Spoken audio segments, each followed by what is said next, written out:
সেই দিন যখন আমার ননাস আমাকে বাচ্চা অ্যাবর্শন করতে বলেছিল, আমি তাকে ডাইরেক্ট না বলে আমি আমার রুমে চলে এসেছিলাম। তাকে না বলাটা যে আমার জীবনের জন্য কাল হয়ে দাঁড়াবে তখন পর্যন্ত আমি বুঝতে পারি। রাত 10টা 20-এ আমার স্বামী বাসায় আসে। আমি তারপরে রুম থেকে বের হইনি। আমার শাশুড়ি আর ননাস মিলে তাকে ডাইনিং টেবিলে খাবার দাবার খাওয়াচ্ছিল। সে মূলত বাসায় এসে ডাইনিং রুমের বেসিন থেকে হাত মুখটা কোনো রকমে ধুয়ে খাওয়া দাওয়া করে তারপরে আমার রুমে আসতো। তারপর ড্রেস চেঞ্জ করতো। সে যখন খাওয়া দাওয়া করে রুমে আসলো, এসে দেখে যে আমি চুপচাপ খাটের উপরে বসে রয়েছি। সে রুমে ঢোকার পর আমার মন খারাপ দেখেও আমাকে কিছু জিজ্ঞেস করেনি, আর আমিও তাকে যেচে কিছু বলতে যাইনি। সে ওয়াশরুম থেকে এসে আমাকে বলতেছে যে যাও যেয়ে খাবার দাবার খেয়ে আসো। তখন আমি বললাম যে না, আমি খাবো না।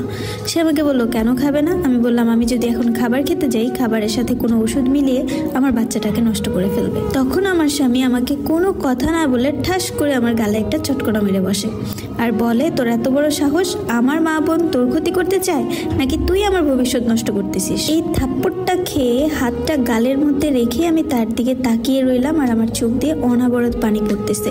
কোনো সাউন্ড নেই। আমার তো কলিজা ফেটে যাচ্ছিল যে এটা কি হলো, আমি কার জন্য কি করতেছি, কার সন্তান আমার পেটে পালতেছি, আমি কার সংসারে গাধার মতো খেটে যাচ্ছি। সন্তান তো আমার একার না, তারও বটে, আমার চাইতে বেশি তার অধিকার এটার মধ্যে। সে কেন আমার সাথে এরকম করলো? আমি কোনো কথা না বলে শুধু তার দিকে তাকিয়ে রইলাম।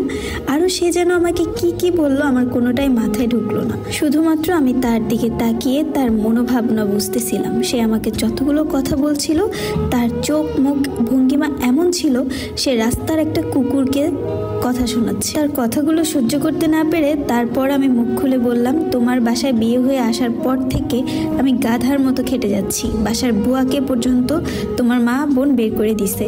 এখন আমাদেরও তো একটা ভবিষ্যৎ আছে। আমাদের সন্তান যদি পৃথিবীতে আসে, সেই সন্তানকে খাওয়ানো পড়ানোর মতো মুরাদ কি তোমার নেই? তুমি কি অ্যাবিলিটিহীন মানুষ?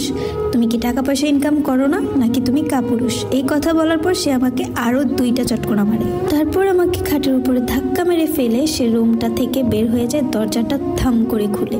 ডাইনিং রুমে যেয়ে আমার শাশুড়িকে আমার শাশুড়ির রুম থেকে ডেকে বলে, মা আপা এক্ষুনি ওকে ওর বাপের বাড়িতে পাঠিয়ে দাও। ওর মা বাবাকে ফোন দিয়ে বলো এই মেয়ে আমার সংসারে আর থাকবে না। আমার ঘরে খেতে হলে আমার মা বোনের কথা শুনেই চলতে হবে। আর যদি ও তোমাদের কথা শুনতে না পারে তাহলে ওর কানে সীসা ঢেলে দাও, আর না হলে ওকে লাথি মেরে ওর বাপের বাড়িতে পাঠিয়ে দিয়ে আসো।